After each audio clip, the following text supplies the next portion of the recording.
The throne of banality. It's a lot. Today is a cathedral made of noise, every thought ringing its own bell, every echo convinced it invented sound.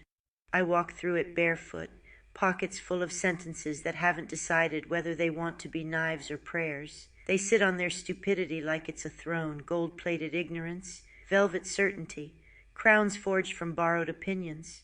They rule an empire of almost thinking, where repetition is mistaken for wisdom and volume pretends to be truth. I don't bow, I observe. Anthropology, but make it tragic comedy. Here's the joke they don't get. Stupidity is loud because it's afraid of silence. Silence asks questions. Silence remembers. They say I am not me, that I'm pretending, performing, stealing faces, trying on identities like coats in a Chajoy winter, as if being oneself were a patent, a locked drawer, a name copyrighted by the least imaginative witness. Let me clarify, slowly, politely, fatally, I did not steal a soul. I excavated my own. If it resembles yours, perhaps that says more about the poverty of originality than about theft. You remind me of someone, they say, accusingly, as if resemblance were a crime and lineage a sin, as if fire apologizes for looking like fire in every century. I won't shrink to make room for someone else's insecurity. I won't amputate my clarity to soothe a rumor.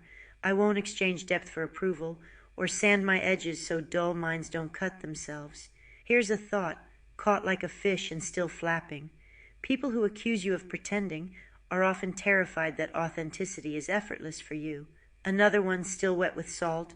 They call it arrogance when you refuse to kneel to their confusion. What I see when I look at that underground world, that dubious, shape-shifting nothing, is banality and drag, mediocrity rehearsing mystique, a sewer wearing a philosopher's coat, whispering gossip and calling it truth. And yes, I'm angry, but not the small, frothing anger of the mob. This is the lucid kind, the kind that sharpens language, the kind that laughs while cutting through fog.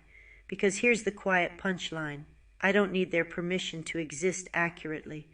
I don't need to prove my name to strangers who confuse mirrors with theft. I am not better, I'm clearer, and clarity to the unclean mind looks like theft, witchcraft, treason. Final quote, line caught at dusk. When garbage calls you fake, it's usually offended by being seen, so let them rule their throne of noise. I'll keep walking, thinking, laughing, remembering, unmistakably, inconveniently myself.